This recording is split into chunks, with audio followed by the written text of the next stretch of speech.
বাড়ি কিনছেন? মুখ বন্ধ রাখুন। একটি নতুন গাড়িও কিনছেন? মুখ বন্ধ রাখুন।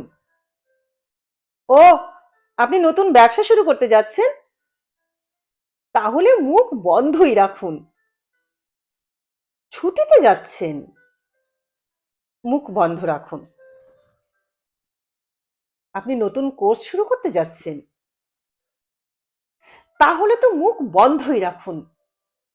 আপনার চাকরিতে পদোন্নতি হবে? মুখ বন্ধ রাখুন। হ্যাঁ, মুখ বন্ধ রাখুন। জীবনের বড় বড় মুহূর্তে আমাদের মনে হয় প্রিয়জন বা বন্ধুদের জানালে তারা খুশি হবে। মনে হয় সুখ ভাগ করলে দ্বিগুণ হবে।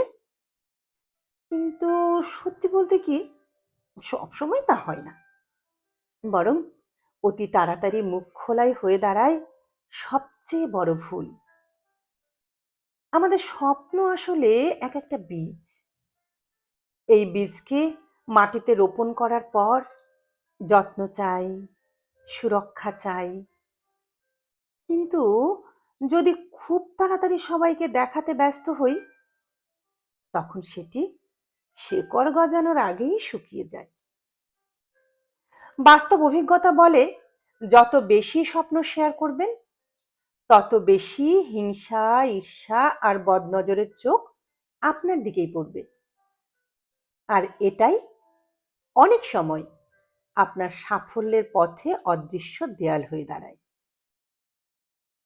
আমরা যাদের বন্ধু বলে বিশ্বাস করি, তাদের সবাই আন্তরিক নয়। কেউ কেউ চায় আপনি ভালো থাকুন, কিন্তু কখনোই তাদের চেয়ে বেশি ভালো নয়। তাই তারা হাসি মুখে অভিনন্দন জানালেও মনে মনে আপনার ব্যর্থতা কামনা করতে পারে। এটা তিক্ত হলেও সত্যি।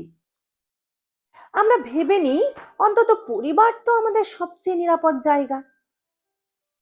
কিন্তু বাস্তবতা হলো, পরিবারের ভেতরেও সূক্ষ্ম হিংসা থাকতে পারে। ভাই বোন, আত্মীয়, কেউ কেউ চাইতে পারে না যে আপনি তাদের ছাড়িয়ে যান।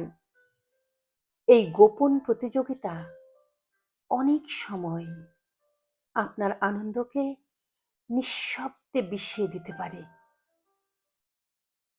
অনেকে বলে বদনজর শুধু কুসংস্কার, কিন্তু অভিজ্ঞতা বলে অন্য কথা। মানুষ যখন আপনার উন্নতি দেখে ঈর্ষায় পুড়ে যায়, তখন সেই নেতিবাচক এনার্জি আপনার জীবনে প্রভাব ফেলতে পারে। সনাতন ইসলাম সহ প্রায় সব ধর্মেই বদনজরের উল্লেখ রয়েছে। অর্থাৎ এটা কোনো কাল্পনিক ভয় নয়। নীরবতা দুর্বলতা নয়, বরং শক্তি। চুপ থাকা মানে ভেতরে ভেতরে প্রস্তুত হওয়া। কৃষক যেমন বীজ রোপণের পর প্রতিদিন হাটে গিয়ে ঘোষণা করে না, তেমনি বুদ্ধিমান মানুষও নিজের স্বপ্ন গোপন রাখে। সময় এলে ফলাফল নিজেই কথা বলে। তখন আর কাউকে বোঝানোর প্রয়োজন হয় না। আপনার ভাগ্যে যা আছে, ঈশ্বরের লিখে রাখা, সেই পরিকল্পনা কেউ মুছে দিতে পারবে না। কিন্তু তাড়াহুড়ো করে বেশি মুখ খোলার কারণে আপনি নিজের জন্য অযথা বাধা তৈরি করতে পারেন। তাই বিশ্বাস রাখুন, ধৈর্য ধরুন, পরিশ্রম করুন এবং যতটা সম্ভব মুখ বন্ধ রাখুন।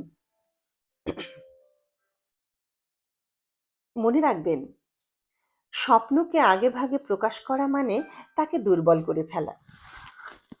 হিংসা, ঈর্ষা আর বদনজর সত্যি আপনার সাফল্যকে ধ্বংস করতে পারে। তাই যখনই জীবন আপনাকে বড় সুখবর দেবে, নতুন বাড়ি, গাড়ি, বিয়ে বা পদোন্নতি, তখন আনন্দে চিৎকার না করে নীরবে উপভোগ করুন। সময় এলে আপনার সাফল্যই পুরো পৃথিবীকে জানিয়ে দেবে আপনি কি করেছেন। নমস্কার।